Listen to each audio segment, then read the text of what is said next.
देखिए, बहुत लंबे समय से हमारी इस बादशाहपुर विधानसभा, जो कि प्रदेश की सबसे बड़ी विधानसभा है, उसकी एक मांग थी। और वो मांग ये थी कि भाई अपने किसी स्थानीय उम्मीदवार को एक मौका दिया जाए जो उनके बीच में रहे, जो उनका मान सम्मान करे, जो स्थानीय मुद्दों से परिचित हो और विधानसभा में पहुंचने के बाद उनकी लड़ाई लड़ सके।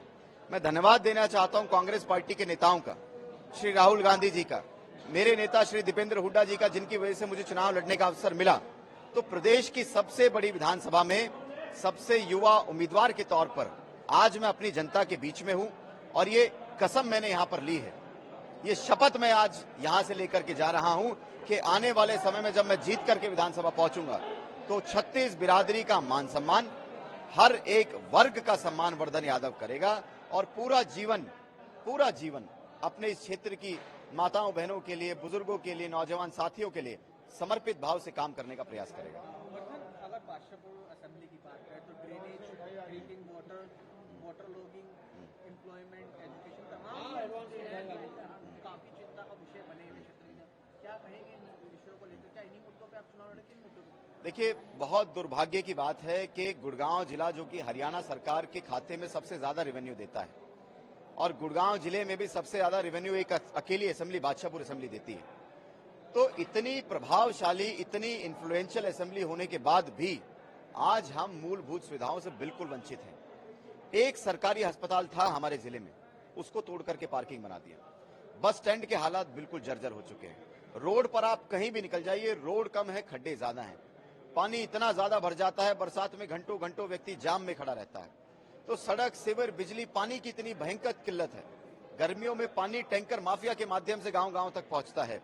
रोजगार की अगर हम बात करें तो सबसे ज्यादा बेरोजगारी, क्योंकि बादशाहपुर विधानसभा प्रदेश की सबसे बड़ी विधानसभा है, सबसे ज्यादा युवाओं की संख्या भी मेरी विधानसभा में ही है, तो सबसे ज्यादा बेरोजगार युवा भी हमारे यहाँ पर हैं।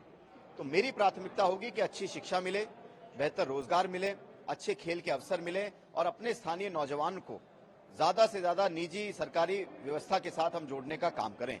तो इन मुद्दों पर, जनहित के मुद्दों पर वर्धन यादव चुनाव लड़ रहा है।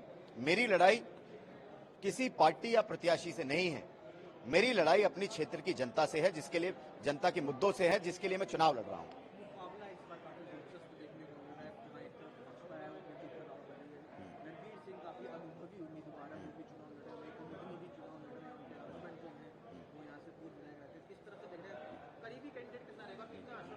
देखिए, पूर्ण रूप से बादशाहपुर विधानसभा में कांग्रेस और भाजपा की आमने सामने की लड़ाई है और हरियाणा के अंदर आज हर वर्ग ये कह रहा है, 36 बिरादरी ये कह रही है कि कांग्रेस पार्टी की सरकार बनना निश्चित है। तो बादशाहपुर विधानसभा इस बार कांग्रेस पार्टी की सरकार में अपनी हिस्सेदारी रखेगी और अगले 5 साल पूर्ण रूप से सरकार की हिस्सेदारी के साथ साथ आपका ये वर्धन यादव, यहां से जो प्रत्याशी कांग्रेस ने दिया है, वो समर्पित भाव से सभी जनहित के मुद्दों को उठा करके काम करने का प्रयास करेगा।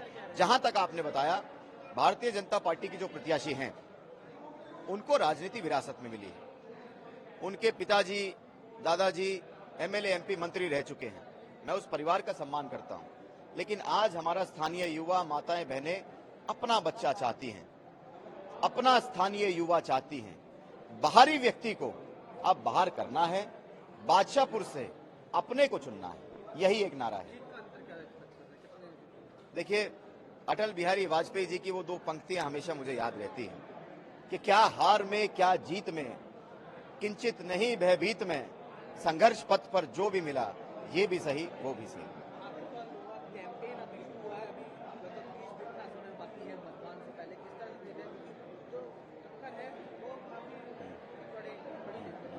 देखिए, आप पूरी विधानसभा में जब आप घूमेंगे, हजारों की संख्या में युवा साथी वर्धन बनकर के इस चुनाव को लड़ रहे हैं। वर्धन आज अकेला नहीं है, हजारों की संख्या में युवा साथी वर्धन बनकर के चुनाव लड़ रहे हैं और इस चुनाव का परिणाम बहुत सकारात्मक रहेगा।